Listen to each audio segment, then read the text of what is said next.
Notification যখন আসবে, আপনার সারা বাংলাদেশ থেকে আমরা 1772-এর কথা বলি, আরো অনেক স্কুল আমাদের সাথে যুক্ত আছে, সবার কথাই বলি, তারা কিন্তু এবার এই সমন্বয় পরিষদের আন্দোলনে যেভাবে সোচ্চার ভূমিকা রেখে দীর্ঘ সময় এই কাফেলার আন্দোলনের সাথে যুক্ত হয়েছেন। অতীতে আমরা অনেক আন্দোলনে ছিলাম, কিন্তু এবার ব্যতিক্রম। আমাদের যে কূটকৌশল, আমাদের যে ডাইনামিক আন্দোলনের যে চর্চা চলছে এবং আমাদের আন্দোলনের প্রভাব যেভাবে আজকে অর্জন হচ্ছে, অর্জনে যে আমাদের বিষয় যুক্ত হচ্ছেন, সেটা কিন্তু ব্যতিক্রম। সেটা কি আপনারা উপলব্ধি করেন? জাতীয় নেতৃবৃন্দ এখানে এসে যেভাবে কথা বলছেন, আপনাদের পক্ষে, আমার পক্ষে, সবার পক্ষে, যেভাবে প্রিন্ট ইলেকট্রনিক্স মিডিয়া যেভাবে আপনার এই কার্যক্রম প্রচার করছেন, যেভাবে গোয়েন্দা সংস্থা, জিএসবি, এনএসআই গোয়েন্দা সংস্থার লোকজন যেভাবে আপনার পাশে আছেন, যেভাবে পুলিশ প্রশাসনের ঊর্ধ্বতন লোকজন আপনার পাশে আছেন, এর চেয়ে বিরল কৃতিত্ব আর কি থাকতে পারে একটা আন্দোলনে? আছে মনে করেন আপনারা? তাই বলতে চাই, আপনার স্বার্থে আপনি এসেছেন, সামগ্রিক স্বার্থে আপনি এখানে এসেছেন।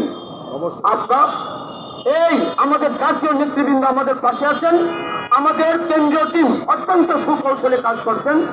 যেখানে আপনাদের গ্যাপ থাকবে আপনারা পরামর্শ দিবেন, আপনাদের পরামর্শ সাদরে গ্রহণ করা হবে। আজকের বক্তৃতা যারা দিয়েছেন আর যারা দেন নাই, আমরা এখানে প্রতিযোগিতা করতে আসি নাই। আমরা এখানে একটি স্বার্থের জন্য এসেছি, সেটা হলো আমাদের সকলে এক দফা, এক অভিন্ন দাবি স্বীকৃতি আদায় করা। এর বাইরে আমাদের কারো কোনো উদ্দেশ্য চিন্তা কিন্তু নাই। পরিষ্কার কোন অনুপ্রবেশকারী আমরা সকলকে চিনি না। আপনারা কিন্তু সেটার দিকে খেয়াল করবেন। আপনাদের যারা এখানে আছে, ইলিয়াস ভাই একা, রিমা খাতুন একা, সমন্বয় পরিষদের টিম মানে যারা আছে কাজ করতেছেন, কিন্তু প্রত্যেকটা স্কুলে কিন্তু সর্বোচ্চ শিক্ষিত মানুষজন আছেন। তাই সকলে যার যার অবস্থান থেকে ভালো মন্দ সবাই বুঝি, একটা বিভ্রান্তিকারী দল বারবার চেষ্টা করছিল এই আন্দোলনকে, তার স্বার্থের কথা আমরা বলছি, তার স্বার্থ এখানে নিহিত। তারা চেষ্টা করতেছিল কিভাবে এই আন্দোলনকে প্রলম্বিত করা যায়। কিন্তু আপনি খেয়াল করে দেখবেন, আমরা যারা বিভিন্ন আন্দোলনে ছিলাম, এমন কোন লোক নাই, চিহ্নিত কিছু লোক ব্যতীত সকল লোক কিন্তু এই মাঠে চলে গেছে তার অধিকার আদায়ে। তাই আমরা এই ভিতরে কাপেলাম, সেটা এখন 25 দিন, সেটা হতে পারে। যেহেতু আমরা একটা মেসেজ পেয়ে গেছি যে তিনি 3 দিন সময় নিয়েছেন, 3 দিন, এটা তো শেষ আছে নাকি? এটা শেষ আছে না? এটা তো শেষ বলতে কিছু আছে। উনি 3 দিন নিয়েছেন, ওনাদের কাছে আরেকবার কয়দিন নিবেন, নিতে থাকেন। আমরা কিন্তু মাছ চাচ্ছি না।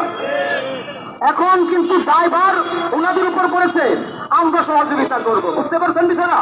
আমাদের অভিভাবক হয়েছেন কিন্তু জাতীয় নেতৃবৃন্দ। সুতরাং এই অর্জনের ফসল যেন কেউ আমরা হাতছাড়া না করি। আর যারা বন গুনগুন করে পরিবেশ নষ্ট করতে চান, তাদেরকে যেন দাঁত ভাঙা জবাব দিয়ে আমাদের অর্জিত বিজয় যেন আমরা চূড়ান্ত বিজয় অর্জন করি। এ পর্যায়ে বক্তৃতা রাখছেন বাংলাদেশ